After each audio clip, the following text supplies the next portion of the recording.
In 1983, under blazing studio lights, Elizabeth Taylor looked directly into the camera with a gaze that could melt steel. A hush fell over the audience as she confessed secrets no star had ever dared to admit on live television. She spoke of addiction, of 50 pills a day, forged prescriptions, whispered conspiracies, and heartbreaks buried beneath layers of fame and diamonds. That moment shattered the glamorous illusion of Hollywood, revealing raw vulnerability and unspoken pain. Suddenly, the world saw not only a screen legend, but a woman battling demons behind the iconic violet eyes. Her rise began long before that confessional night. Born in London on the 27th of February 1932, she was just a child when the storm clouds of war forced her family to flee. With her father organizing an art gallery sale and her mother clinging to hope, they boarded the SS Manhattan for America in 1939. 7 turbulent days at sea left waves crashing against the hull, as young Elizabeth found solace watching Shirley Temple's movies on deck. Even then, her violet eyes betrayed an otherworldly presence that would one day transform her into Hollywood royalty. She had already faced mortality at age 3, when a vicious pneumonia attack confined her to an oxygen tent in a London hospital. Doctors warned her parents that her tiny body might not survive the week, yet she defied the odds, emerging with lungs forever fragile but a spirit unbowed. That brush with death ignited a fire within her, an unshakable resolve to seize every opportunity. By 8 years old, she stunned Hollywood executives with flawless accents and startling maturity, proving that behind the delicate lashes lurked a tenacious force, ready for the spotlight. Her first crack at stardom came when Universal Studios offered a 6-month contract after a heartfelt monologue about her pony, despite earlier dismissals of her accent. MGM soon scooped her up. Reshaping her image, they trimmed eyebrows, added tailored dresses, and even dedicated 18 hours to separate her eyelashes so they wouldn't tangle on film. These meticulous touches turned her into an on-screen marvel. At age 11, she earned equal billing to a famous dog in Lassie Come Home. Every careful grooming decision underscored the truth. Hollywood's machinery could craft a legend, but only if that legend endured. By 1944, her career soared with National Velvet, where she stole hearts with fearless horseback stunts, and a breakneck race that ended in a near-fatal crash. Young Elizabeth lay broken but unbroken, refusing a stunt double and demanding authenticity, even at the risk of injury. Audiences marveled at the grace with which she remounted her steed. The box office responded in kind, propelling her to MGM's A-list and cementing her reputation as both daring and delightful. That blend of vulnerability and valor would become her signature, capturing imaginations and headlines alike. As the cameras rolled, Elizabeth's violet eyes became legendary, visible only when caught in just the right light. MGM's top cinematographers experimented with filters and lenses, knowing those eyes held a color the world had never seen. Makeup artists marveled at her natural lashes, and some joked that each lash earned her $1,000 in ticket sales.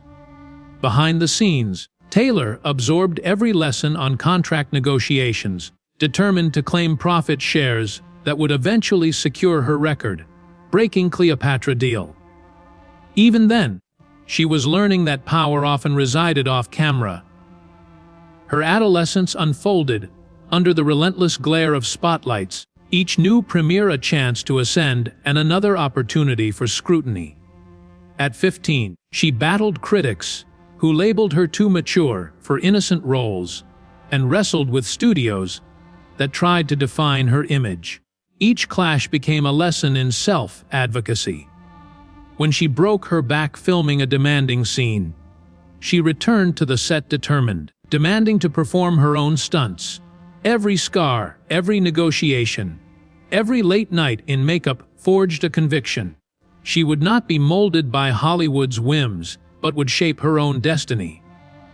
By the time Taylor emerged as a full-fledged star, fame and infamy danced a delicate tango. A whirlwind of marriages, box office triumphs, and headline scandals would follow. But in these early years, she laid the groundwork for a legacy beyond the screen. She learned that vulnerability could be her greatest asset, that confessions whispered between takes resonated louder than applause, and that compassion for overlooked causes could redefine her public image. Hollywood had sculpted a perfect princess, yet she rewrote that script, turning scars into statements and rumors into rallies for justice.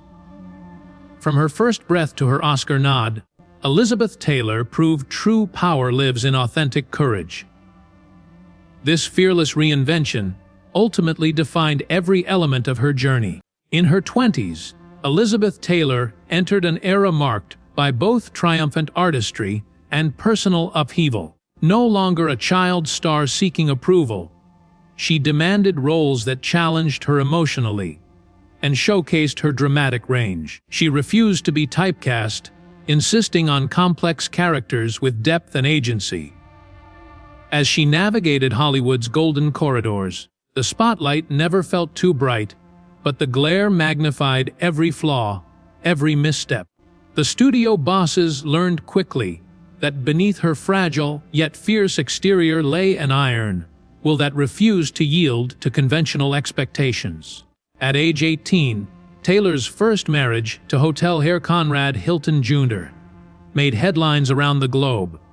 The wedding, dubbed Event of the Century, featured dazzling gowns, Hollywood royalty, and a lavish reception. But the honeymoon turned dark when Hilton's gambling and drinking triggered violent outbursts. When news broke of physical abuse during their honeymoon, fans were shocked.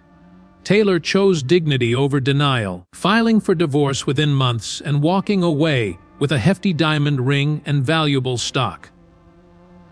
This early scandal revealed a pattern. Elizabeth would never remain silent in the face of injustice, personal or professional. Her next union with British actor Michael Wilding produced 2 sons and a quieter domestic life, yet even calm waters can conceal dangerous undercurrents.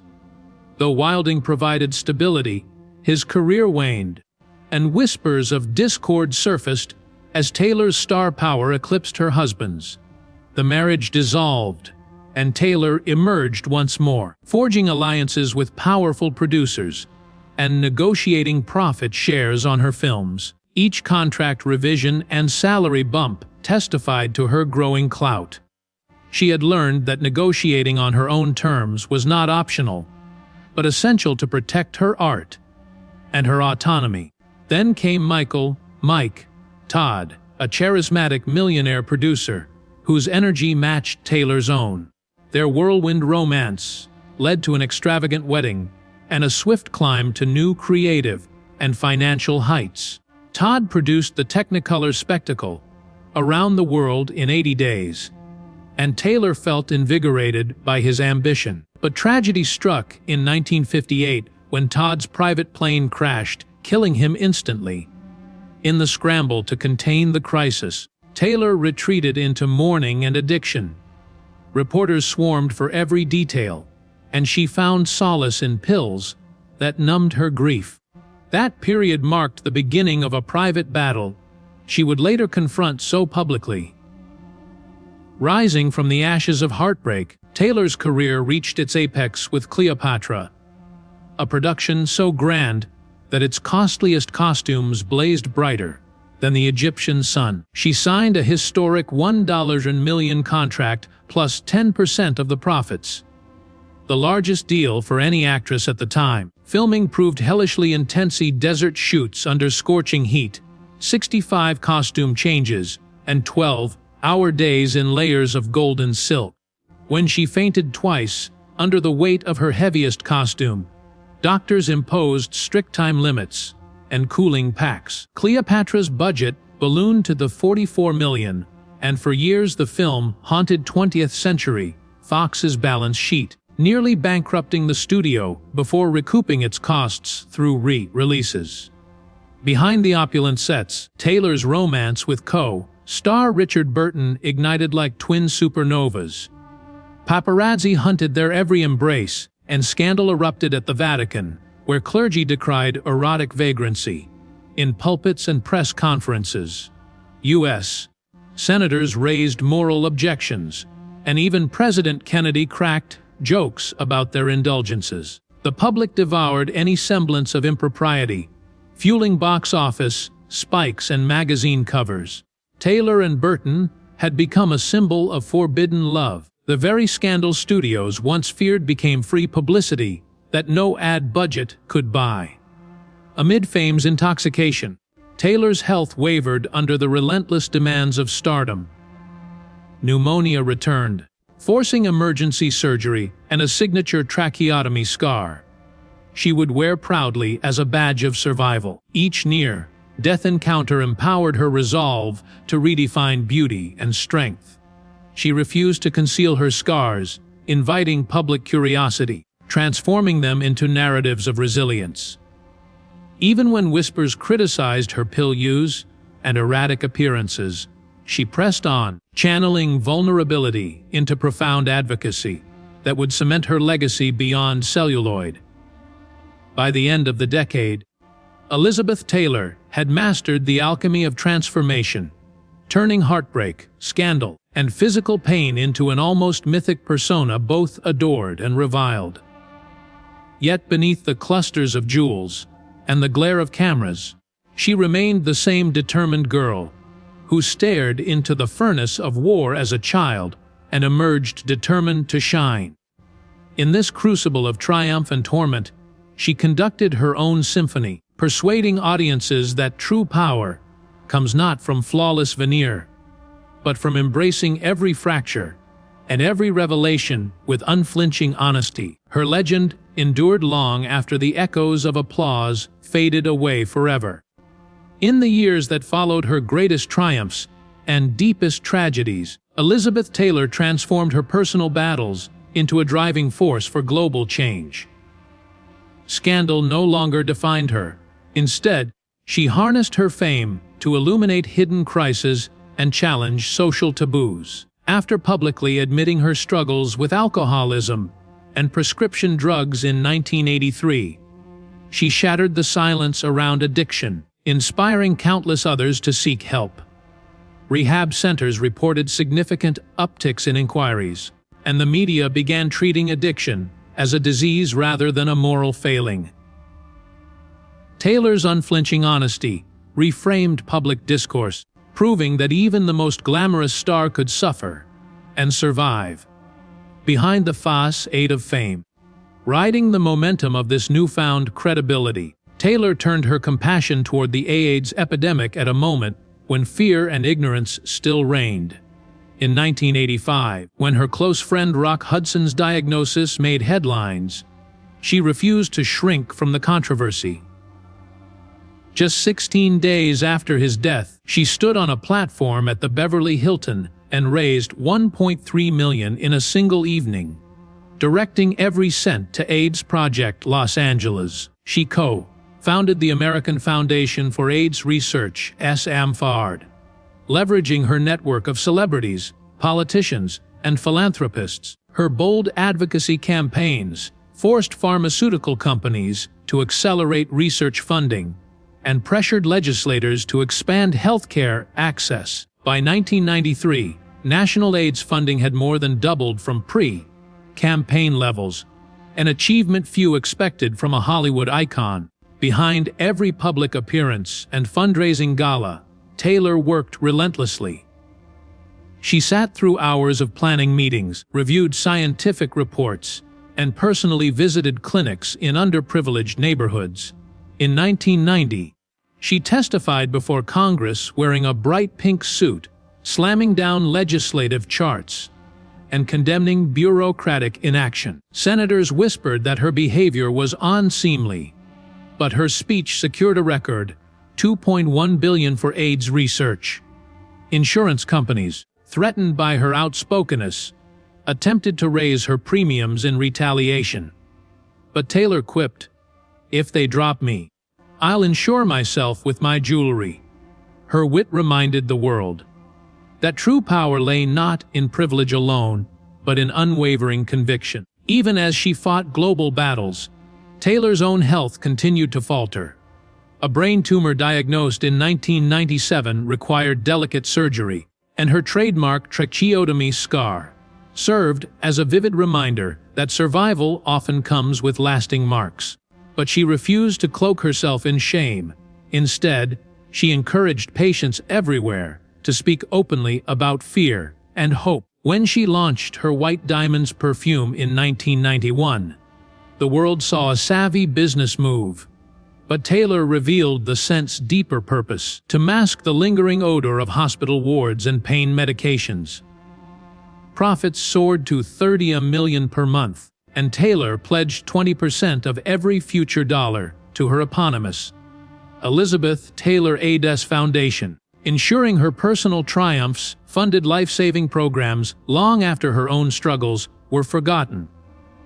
In her final decades, Taylor embraced the digital age, sending heartfelt messages to fans and spearheading social media campaigns that raised awareness in corners of the world traditional media overlooked. In 2011, as her health declined, leaked photos showing her frail form with oxygen tanks sparked global concern, spurring donations and volunteer sign-ups. Even after her passing on 23 March 2011, her foundation channeled $20 million into over 700 projects across 45 countries. From mobile testing vans in rural Mississippi to gender-inclusive clinics in Kenya, Elizabeth Taylor's legacy endured as a testament to how personal adversity can become a beacon of hope. Her life story, rich with contradiction and courage, reads as a masterclass in resilience. She molded her vulnerabilities into platforms for empathy, turning scandal into solidarity. Hollywood once tried to shape her image, but in the end, Elizabeth Taylor authored her own narrative. One where the shimmering gems on her neck paled beside the brilliance of her compassion.